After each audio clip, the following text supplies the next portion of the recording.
Hi there. Hey, Hi. what do you think?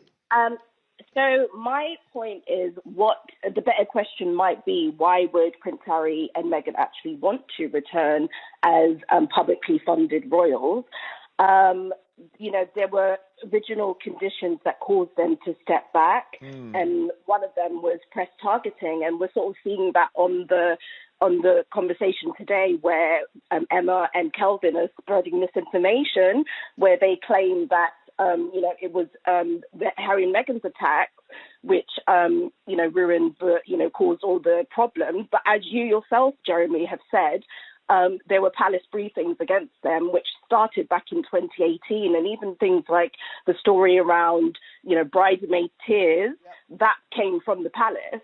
So as far as that type of thing is concerned, I can't see that condition has changed. We've got to sort of park all that, haven't we? With that, that's all water under the bridge now. We're going to assume let's say we can get them back, because let's say. My point. I thought you said your point. Sorry. My point is that certain conditions, things like press targeting and press misinformation, hasn't changed. As far as I can see, there's still press attacks happening. Like, I've seen a really disgusting article saying that Meghan is worse than Andrew, which is obviously completely not true. And that is still going on today with complete silence from the royal family. I don't know anything about what you just said. I don't know what that's all about. Exactly. Yeah, so but listen, you've sort of said a lot there, and obviously predicated on all of this. Alicia, sorry, don't just keep talking. On all of this is predicated that we could get them back because they might want to come back. And you're quite right, Alicia, they might just say no.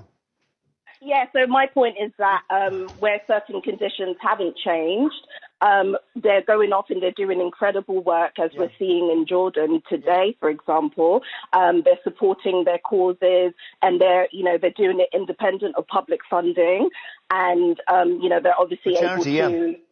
Yeah, exactly. So what would be the appeal to them for actually wanting to come back? It kind of seems that, when things are going wrong with the royal family, then there's always these appeals that, maybe we should get Harry and Meghan back.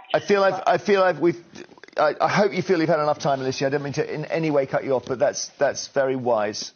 All right, my beautiful people, gather round, grab your tea, your coffee, your juice, whatever keeps you hydrated and unbothered, because today we are talking about a moment of truth, a moment of facts, a moment where a caller named Alicia said, "Not on my watch," and left the studio of Jeremy Vine looking like someone had unplugged the Wi-Fi mid-rant. Yes, the topic on his show was, does the royal family need Harry and Meghan back? And let me tell you something, the answer that Alicia delivered, it wasn't just an answer, it was a masterclass. Now, for those who don't know, Jeremy Vine is known for hosting debates where the phone lines are often, how shall we put this politely, spicy. And by spicy, I mean heavy on the outrage and light on the facts. The format usually goes like this. Throw Harry and Meghan's names into the air, wait for dramatic music, and then let the phones explode. But this time, the phone lines delivered Alicia, and Alicia did not come to play. So the panel is there doing what they do, posing the question, should Harry and Meghan return? Does the royal family need them? You could almost hear the subtext, wouldn't it be great if they crawled back? And then Alicia from London calls in, calm, clear, collected, and she flips the script. She basically said, why on earth would they return to a situation that pushed them out in the first place? Why would they go back when whatever caused their departure is still thriving? Pause. Let's sit with that, because that wasn't emotion, that wasn't fanfare, that was logic. We all remember that in 2020, Prince Harry and Meghan Sussex stepped back from royal duties. They didn't just wake up one morning and think, let's move for vibes. There were years of pressure, media hostility, lack of protection, and very public stress. Alicia essentially asked the question nobody on that panel seemed eager to answer. If the environment hasn't changed, why should the people who were harmed by it return? I mean, if you leave a house because the roof is leaking and the foundation is cracked, you don't go back just because someone misses your interior decorating skills. And that's what stunned Jeremy Vine in the panel, because instead of the usual bring them back so we can complain about them some more, Alicia said something radical.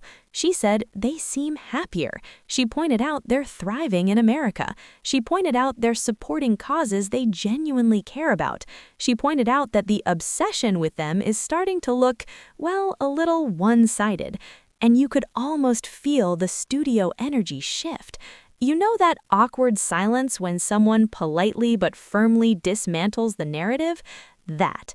Alicia wasn't shouting, she wasn't ranting, she wasn't disrespectful. She was factual, and facts hit different. She basically said, why is the UK media so obsessed with people who left? Why does every slow news day turn into Harry and Meghan this and Harry and Meghan that? If they're irrelevant, why are they always relevant enough for a segment? If they don't matter, why do they trend? If they're failing, why are people still debating whether the monarchy needs them? Make it make sense.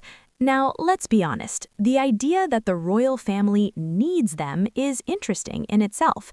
Needs them for what exactly? To boost global interest? To modernize the image? To bring youth appeal? To increase international engagement? Because historically, when Prince Harry was a working royal, he was one of the most popular members of the family. His Invictus work, his charity efforts, his connection with young people, it was authentic. And Meghan Sussex brought something fresh, something dynamic. She was a woman with her own career, her own voice, her own global perspective. But here's the twist Alicia gently implied. You don't get to undervalue someone while they're there and then declare them indispensable once they leave. That's not how respect works. Alicia also asked the question so many people have been thinking.